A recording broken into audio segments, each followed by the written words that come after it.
ಚಿಂದಿ ಉಡಾಯಿಸೋ ಖಾರ ಬಣ್ಣ ರುಚಿಯನ್ನು ನೀಡುತ್ತದೆ. ಆಚಿ ಮೆಣಸಿನ ಪುಡಿ ಚಿಂದಿ ಉಡಾಯಿಸೋ ಖಾರ ಬಣ್ಣ ರುಚಿ.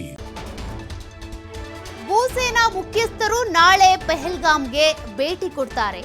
ಇನ್ನು ಗುಂಡಿನ ದಾಳಿ ನಡೆದಂತ ಸ್ಥಳಕ್ಕೆ ಉಪೇಂದ್ರ ದ್ವಿವೇದಿ ಅವರು ಭೇಟಿ ಕೊಟ್ಟಿರೋದು. ಭೂಪಡೆ ಮುಖ್ಯಸ್ಥರಾದ ಉಪೇಂದ್ರ ದ್ವಿವೇದಿ ಅವರು ಭೇಟಿಯಾಗಿರೋದು. ಅಲ್ಲಿನ ಸ್ಥಳವನ್ನ ಪರಿಶೀಲನೆ ಮಾಡೋದಕ್ಕೆ ಅಂತ ಭೂಸೇನಾ ಮುಖ್ಯಸ್ಥರು ನಾಳೆ ಪೆಹಲ್ಗಾಮ್ಗೆ ಭೇಟಿ ಕೊಡ್ತಾ ಇರೋದು. ಈಗಾಗಲೇ ಆ ಸ್ಥಳದ ಪರಿಸ್ಥಿತಿ ಹೇಗಿದೆ, ಜೊತೆಗೆ ಅಲ್ಲಿ ಏನು ದಾಳಿ ಆಯಿತು, ಆ ಸಂದರ್ಭದಲ್ಲಿ ಎಷ್ಟು ಜನರಿದ್ರು, ಎಷ್ಟು ಜನರಿಗೆ ಗಾಯಗಳಾಗಿರೋದು, ಅದೆಲ್ಲದ್ರ ಬಗ್ಗೆ ಕೂಡ ಮಾಹಿತಿ ಪಡ್ಕೊಳ್ಳೋದಕ್ಕೆ ಅಂತ ಸದ್ಯ ಭೂಸೇನಾ ಮುಖ್ಯಸ್ಥರು ನಾಳೆ ಪೆಹಲ್ಗಾಮ್ಗೆ ಭೇಟಿ ಕೊಡ್ತಾರೆ ಅನ್ನುವಂಥ ಮಾಹಿತಿ ಸಿಕ್ಕಿದೆ. ಅಲ್ಲಿ ಹೋಗಿ ಅಲ್ಲಿನ ಚಿತ್ರಣವನ್ನ ನೋಡಿಕೊಂಡು ಪರಿಶೀಲನೆ ಮಾಡೋದಕ್ಕೆ ಅಂತ ಈಗಾಗಲೇ ಒಬ್ಬೊಬ್ಬರು ಕೂಡ ಸ್ಥಳಕ್ಕೆ ಭೇಟಿ ಕೊಡ್ತಾ ಇರೋದು. ಅಮಿತ್ ಶಾ ಅವರು ಭೇಟಿ ಕೊಟ್ಟಿದ್ರು, ಅವರು ಮಾಹಿತಿ ಕಲೆ ಹಾಕಿದ್ದಾರೆ, ಏನಾಯಿತು ಏನು ಕತೆ ಅಂತ, ಮತ್ತೆ ಅಲ್ಲಿನ ಚಿತ್ರಣ ಹೇಗಿದೆ ಅನ್ನೋದ್ರ ಬಗ್ಗೆನೂ ಕೂಡ ನಾವು ಮಾಹಿತಿ ಕೊಡ್ತೀವಿ. ಅಂದರೆ ಈಗ ಅಲ್ಲಿ ಹೇಗಾಗಿದೆ ಜಾಗ ಅಂತ. ಈಗ ಅಲ್ಲಿ ಒಂದಷ್ಟು ಭದ್ರತಾ ಸೇನೆಯನ್ನು ನಿಯೋಜನೆ ಮಾಡಲಾಗಿದೆ.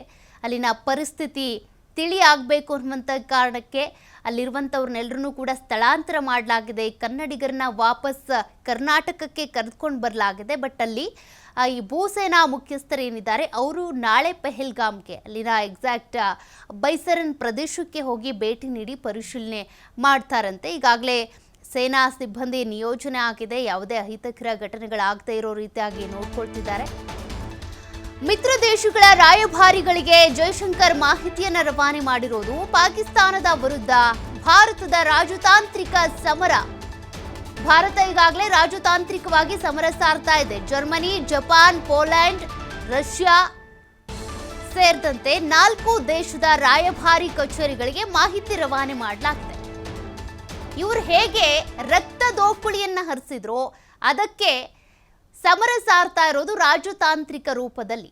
ಹೀಗಾಗಿ 5 ನಿರ್ಧಾರ ತೆಗೆದುಕೊಂಡಿದ್ದಾರೆ. ಈ 4 ರಾಷ್ಟ್ರಗಳಿಗೂ ಕೂಡ ಮಾಹಿತಿ ರವಾನೆ ಆಗಿದೆ. ನಾವು ಭಾರತದಿಂದ ತೆಗೆದುಕೊಂಡಿರುವಂಥ ನಿರ್ಧಾರಗಳಿವು ಅಂತ.